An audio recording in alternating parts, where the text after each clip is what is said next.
هناك لحظة صامتة لا يسمعها أحد، لكنها تغير كل شيء.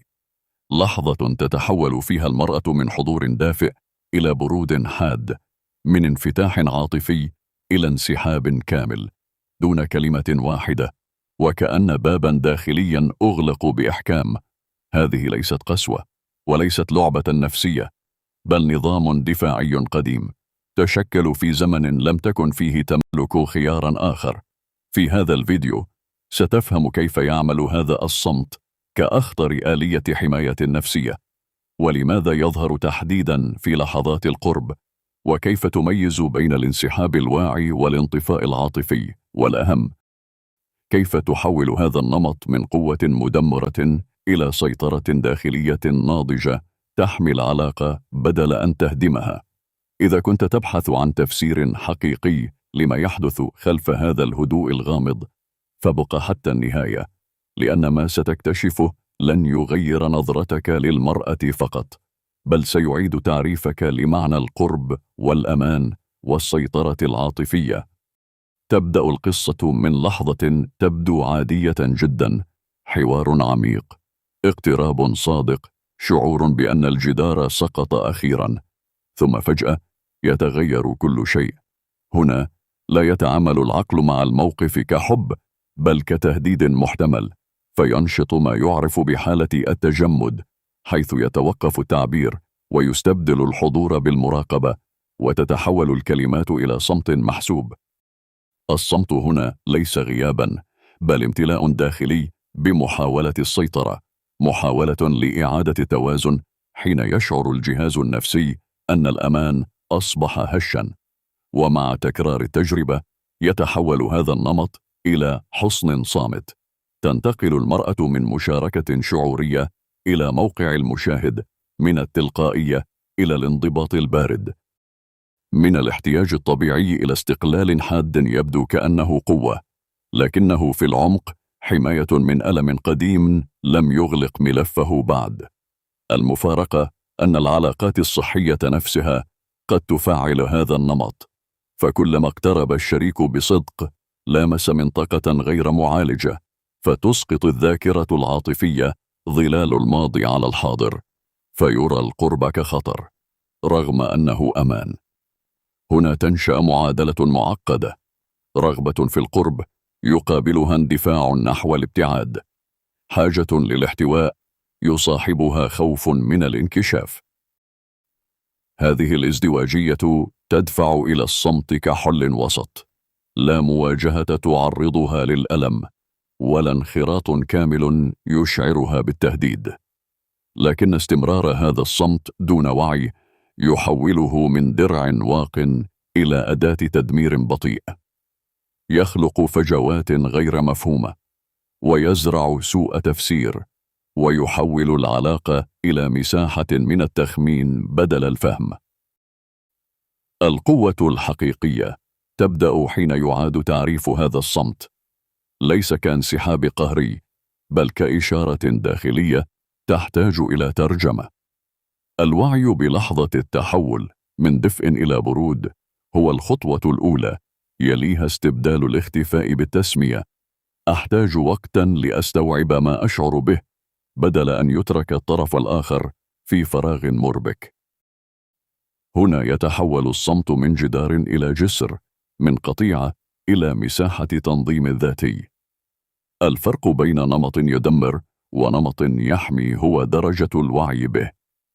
حين يكون الصمت اختيارا واعيا بضوابط واضحة يصبح أداة نضج، وحين يكون رد فعل غير مدرك يتحول إلى عزلة مقنعة. ما ستحصل عليه بنهاية هذا الفيديو ليس مجرد فهم نظري، بل خريطة عملية.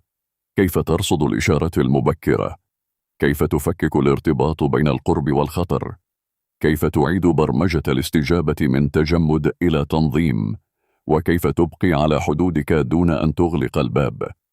وإذا وصلت إلى هذه النقطة فأنت على بعد خطوة من امتلاك مفاتيح قراءة هذا الصمت، لا لتقاومه، بل لتفهمه وتستخدمه بوعي، بحيث لا يسرق منك العلاقة ولا تسرق منك نفسك. وفي النهاية، حين ترى هذا النمط بوضوح، ستدرك أن أخطر ما في الصمت ليس أنه يخفي الكلام، بل أنه يخفي القصة كاملة. هناك لحظة دقيقة في العلاقات لا ترى بالعين، لكنها تشعر بوضوح، حين يتحول الدفء إلى برود، والكلام إلى صمت، والحضور إلى مسافة غير مفهومة. هذه اللحظة ليست عشوائية، بل نتيجة منظومة نفسية عميقة تعمل بدقة لحماية الذات.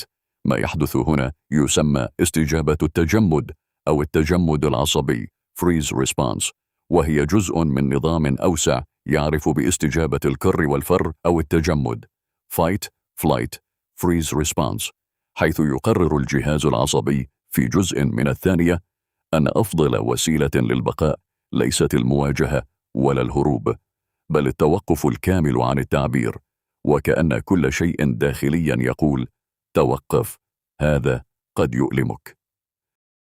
الفكرة الصادمة أن هذه الاستجابة لا تبنى في الحاضر، بل تتكون عبر تجارب قديمة، غالبا في الطفولة، حيث يتعلم العقل أن القرب قد يرتبط بالألم، وأن الانفتاح قد يقود إلى الخذلان، فينشأ ما يعرف بالارتباط غير الآمن أو التعلق غير الآمن insecure attachment، وهو نمط يجعل الفرد ينجذب إلى القرب، لكنه في الوقت نفسه يخشاه، فيعيش حالة مزدوجة، يريد العلاقة لكنه لا يحتمل عمقها. وعندما تبدأ العلاقة الحالية في الوصول إلى مستوى حقيقي من الحميمية، ينشط ما يعرف بذاكرة الصدمة أو الذاكرة الصدمية traumatic memory، وهي ليست مجرد تذكر، بل إعادة شعور كامل، كما لو أن الماضي يحدث الآن. وهنا يبدأ العقل في إعادة تفسير الحاضر بناء على خبرة قديمة، فيرى الأمان كتهديد محتمل، ويبدأ في بناء ما يمكن تسميته الحصن الصامت، حيث تتحول المرأة من حالة مشاركة عاطفية إلى حالة مراقبة داخلية، من تعبير إلى تحليل، من قرب إلى مسافة محسوبة. في هذه المرحلة يظهر ما يعرف بالانسحاب العاطفي emotional withdrawal، وهو ليس تجاهلا متعمدا، بل آلية تنظيم ذاتي لحماية النفس من فيضان مشاعر قد تكون غير محتملة. وهنا يقع الطرف الآخر في خطأ شائع، تفسير هذا الصمت على أنه برود أو فقدان اهتمام، بينما في الحقيقة هو محاولة غير واعية للحفاظ على التوازن الداخلي.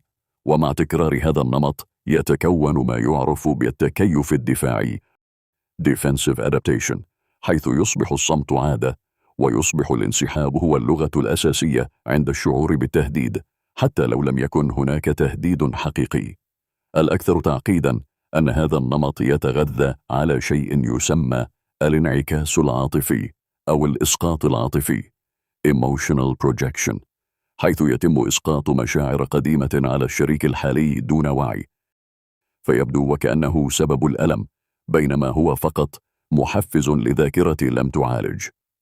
في منتصف هذا الفهم تظهر نقطة علمية شديدة الأهمية، دراسة منشورة في مجلة Journal of Personality and Social Psychology تشير إلى أن أنماط التعلق غير الآمن تؤثر بشكل مباشر على كيفية استجابة الأفراد للحميمية، وأن الانسحاب العاطفي ليس ضعفاً، بل محاولة لا واعية لتنظيم الضغط النفسي الناتج عن القرب.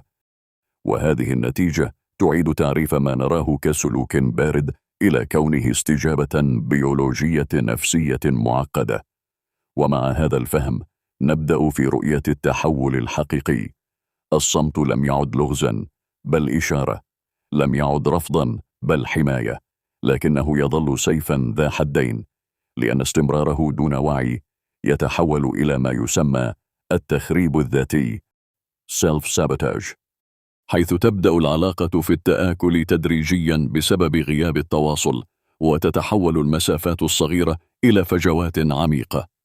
هنا يظهر السؤال الأهم: هل يمكن تحويل هذا النمط من رد فعل تلقائي إلى أداة واعية؟